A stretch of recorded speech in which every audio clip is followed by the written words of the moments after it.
Hi, I'm Charlotte Dawson and welcome to my exclusive shoot with OK. And I've got a little bit of good news amongst the bad news.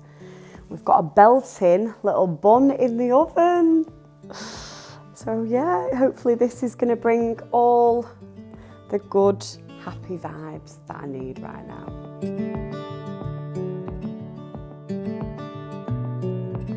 The pregnancy is obviously a little bit difficult. You know, we're obviously having this situation right now. It is very bittersweet.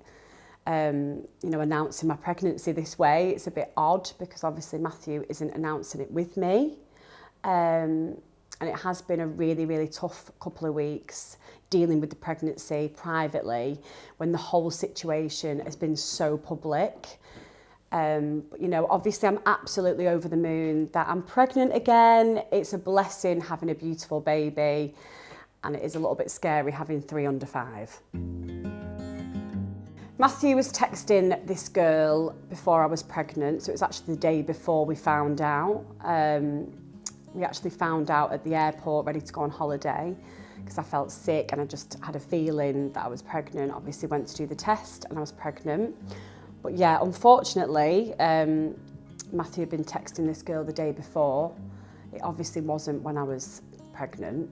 Well, I was pregnant, but obviously he didn't know about it. But I don't think that changes anything. I think that's just, there's no excuse anyway to be doing that sort of thing when you're engaged and you've got children.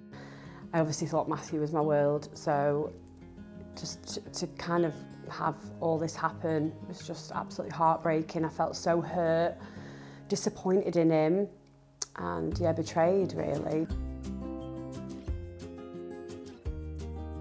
I found out about Matthew and this girl when I was just literally on my way to meet him because he was getting his hair cut with Noah.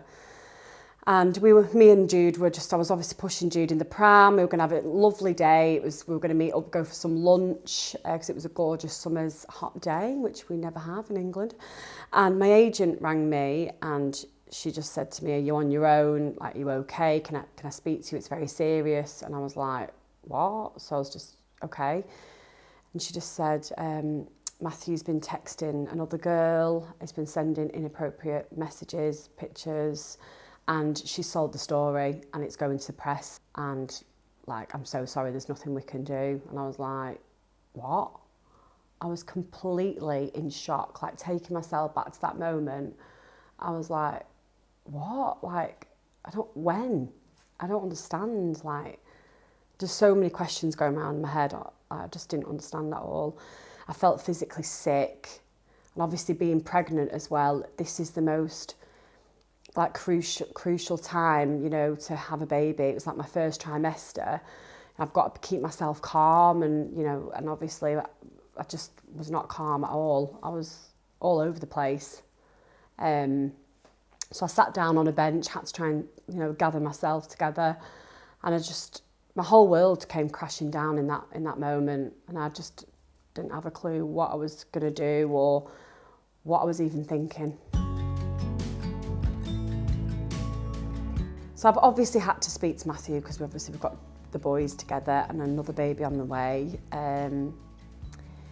Yeah, his reasons were he doesn't remember, he was drunk, that type of thing. Still no excuse. Matthew has been trying every single minute of the day. He's been literally, you know, obviously grovelling, you know, saying that he'll do anything he can. Obviously I've just said he needs to fix himself before he fixes the relationship. He's obviously trying to make a massive, massive effort because he wants his family back together. And like, I never asked for this. Like, I don't want a broken home.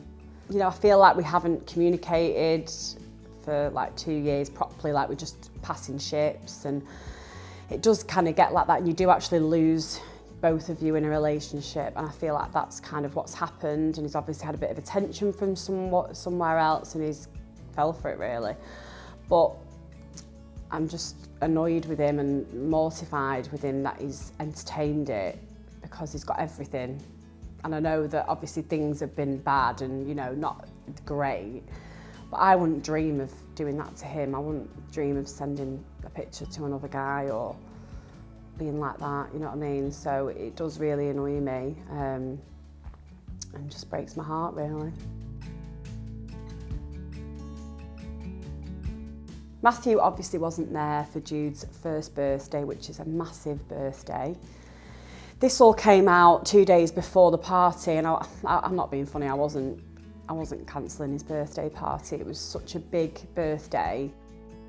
He obviously decided not to come as well, because I did give him the option. I said, I don't think it's right that you do come, but it's completely up to you. And he obviously didn't come because, I mean, I don't think he wanted to show his face, to be honest. Because I don't think he'd have any words either, really.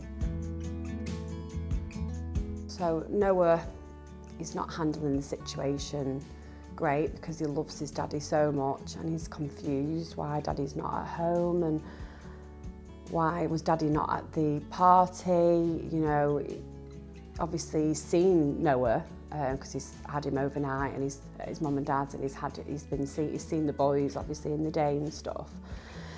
But yeah, it was just really hard for Noah because obviously he didn't understand what was going on, because I know he's only 3, he's not like he's a teenager or anything, so he's resilient obviously, but it is really hard because he's clever. They're quick, these kids, like they're more clever than us, especially me. But yeah, no, I feel like it's been tough on Noah really, because like I said, we are very close, and he's just a bit confused, like when's daddy coming home, and that's what's breaking my heart really, because it's like, why have you done this, why? People have got a massive opinion on what I should do, and you know, of course people are hurt, my family, my friends, Matthew's family are hurt. You know, this hasn't just affected me and Matthew and the boys, this has affected everybody around us. It's affected my family, my friends, Matthew's family, and I'm really close with Matthew's family. They're like my second family, so it's been really tough on all of us. So obviously his actions have cost a lot of stress and feelings and everything. Everyone's been hurt in this, not just us. I've spoken to my lovely friend Helen Flanagan about the whole situation. She's just fabulous, and you know, she's a single mum of 3 and she's smashing life. And obviously she's given me all the advice, you know, that I need and want. Obviously she is just a very good friend, and she's not telling me what to do or anything. She's just saying whatever makes you happy and whatever you feel like, you just need to go with your heart and listen to your gut. So yeah, that's kind of where we're at, obviously where we're at. She's checking in with me every single day, sending me voice notes, asking me how I am and stuff. So it's so nice that she's been so supportive. I feel really, really sick this pregnancy, really sick, which is very different to Noah and Jude. I was knackered with them because boys drain the life out of you, literally. But yeah, I feel really sick this time, really sick. But I'm just living off chips and gravy, standard. That's what I did throughout the other 2 pregnancies and everyday life, to be honest. I'm very proud of my body because I'm still feeding my 1-year-old baby whilst growing another baby. That's madness. I think that deserves some sort of like achievement, like an award.